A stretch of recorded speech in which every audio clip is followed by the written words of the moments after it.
I have another device that's been long awaited. People have been very interested in. We've been hearing about BlackBerry and their imminent demise for some time. They said last year, wait till you see BlackBerry 10. It's awesome. It's a new operating system. And it's here. This is the first BlackBerry 10 BlackBerry phone. This is the Z, or if you're in Canada, Z10, available on every carrier in the U.S. except Sprint. So that's AT&T and T-Mobile. T-Mobile's only charging $100 for it. AT&T and Verizon $200 with a 2-year contract. I really have to say there are some nice things about this phone. First of all, the operating system, BlackBerry 10, is based on something called QNX, which is a real-time operating system that's quite snappy, and you feel that snappiness. This is a dual-core 1.4 gigahertz processor, 2 gigs of RAM on this. So there's some horsepower under the hood, but it flows very nicely. One thing you'll notice immediately, there are no buttons on this. Everything is about sliding in and out. BlackBerry calls this flow, and it is a very natural way to work. If you've played with the BlackBerry Playbook or a Palm Pre, the WebOS operating system might be familiar to you. You can have up to 8 apps running in the background. You see I've got 4, and as you add apps, they'll replace the over 8. They'll replace the previous one, so you get 8 icons here. You can slide over to see the icons for other apps. Apps is one, of course, the great lacks here. This is such a new operating system. There are somewhere between 50 and 100,000 apps, depending on who you ask, available for the BlackBerry Z10. But most of the apps you want, like Netflix, are not on here yet. It does come with Facebook, Twitter, LinkedIn, and Foursquare apps. Nicely implemented, too. I mean, they use the touch very well. This is the Foursquare app. You can see the scrolling is fast and responsive. When you're done with an app, you slide down from the top to minimize its icon. And let me do it right. Sorry, you slide down from the bottom to minimize the icon, and slide over to the right to see the other icons. That's one of the problems with this, is a whole new way of operating a phone. It does take a little bit of getting used to. One of the other things I like a lot about the new BlackBerry is this hub, where everything is combined into one list. You've got your calendar if you scroll down on the hub. You've also got all your emails, your tweets, your messages from Facebook. So, BlackBerry's famous for being a email handling tool, and you really see that in the Z10. This hub interface is great for something like that. So, kind of an interesting new user interface, which I like. Beautiful screen. It's very high resolution, very clear. Somewhere in between the resolutions of phones like the Galaxy S3 and the iPhone. It's higher than that. I think it's almost 400 DPI, but lower than the DNA and the new S4 and the HTC One, which are all very high resolution screens. They're not pushing, specs, speeds, and feeds on this. They're really talking more about, kind of the UI and the interface, and I think that makes sense. People who buy BlackBerries probably don't buy it for how the screen resolution and things like that. It is a 4.2-inch 1280 by 768 display. I guess that's 356 pixels per inch. I just looked it up. Which is great. I mean, it's a beautiful-looking display. As you can see, not very customizable. Certainly, with Android, you'd have a lot of widgets and so forth. You can't do any customization to the screen. You could change the wallpaper. That's about it. Put your name and phone number on the front. You slide up to unlock to get in to it. It's got a replaceable battery, 1,800 milliamp hour battery. Not the best battery life, maybe 8 hours battery life. You can't put a micro SD card in here. The camera is 8 megapixels and gives you decent images. It has its own mapping software, BlackBerry mapping software, which you can also download Waze mapping software.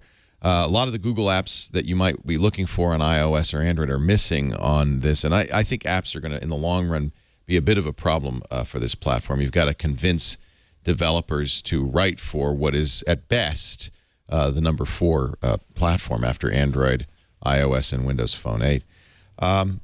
If you're in the BlackBerry environment, though, you'll be very comfortable. You've got BBM. It supports BlackBerry Server.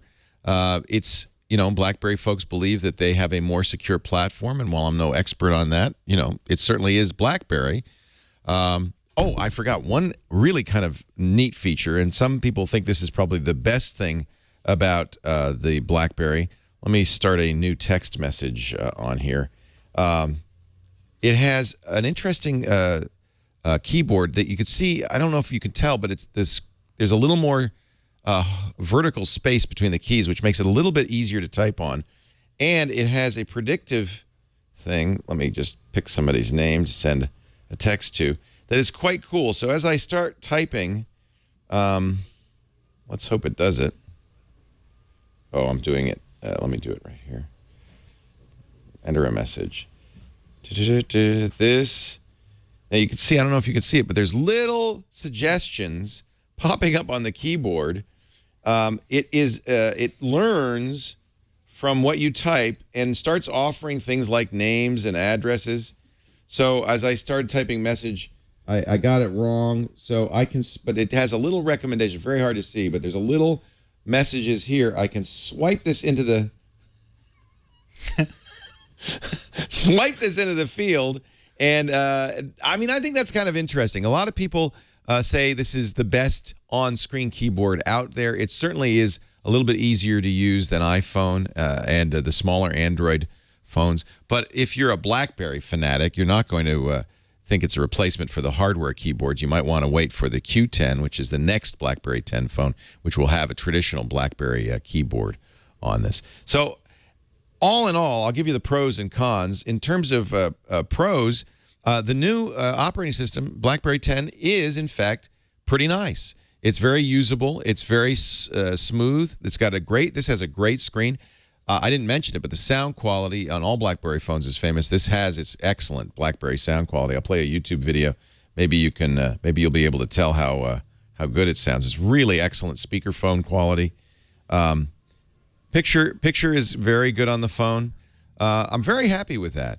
The cons are that it's a little bit late to the game, frankly. I mean, when the iPhone 5 came out, or iPhone came out in 2007, there were a lot of rough edges. This is kind of comparable to that, but it's not 2007 anymore. We're 6 years later, and you can get much more polished platforms from Android and from Apple. Let me pause this. By the way, I can pause it and swipe it up and put the thumbnail here, and these thumbnails will update while they're in the background. So that's kind of cool. It's not fully multitasking, but like if I continue to play the audio from this, it will continue to play as I swipe up. The video doesn't play, but it will jump to that part of the video when I resize this. But you can see it's still playing in the background. So it's kind of a middle ground in terms of multitasking. Same thing with music apps and so forth. Cons, it's a little late to the game. It's kind of average hardware with kind of average battery life. In fact, it looks a lot like an iPhone. Camera's only average. Everything about it is pretty middle of the road. I'm gonna give it an interesting recommendation. If you're a BlackBerry fan, if you're a BlackBerry user, if you use BBM, if you want to stay in the BlackBerry universe, I'd say absolutely this is a buy. The only negative would be the lack of a hardware keyboard, and if you're a big hardware keyboard fan, you're going to want that. If you're not a BlackBerry user, that's a don't buy. There's no reason to buy this if you're using iPhone, Android, or Windows Phone. It's really only for people already in the BlackBerry universe. I wouldn't migrate to BlackBerry from an existing platform. So that's both a buy and a don't buy. Yeah. Buy it if you love BlackBerry. Or at least try it. You might want to wait for the Q10 for the hardware keyboard. Did you play with this at all, Tony? No, I haven't. Yeah. Well, good. Here you go. And by the way, it comes with a lovely blingy case. I'll throw in for no extra charge. BlackBerry people are gonna be very happy with it. It shows that BlackBerry still has some life in the platform, and I think BlackBerry 10 is a really smart move on the point for BlackBerry to get into that much better operating system than the previous versions.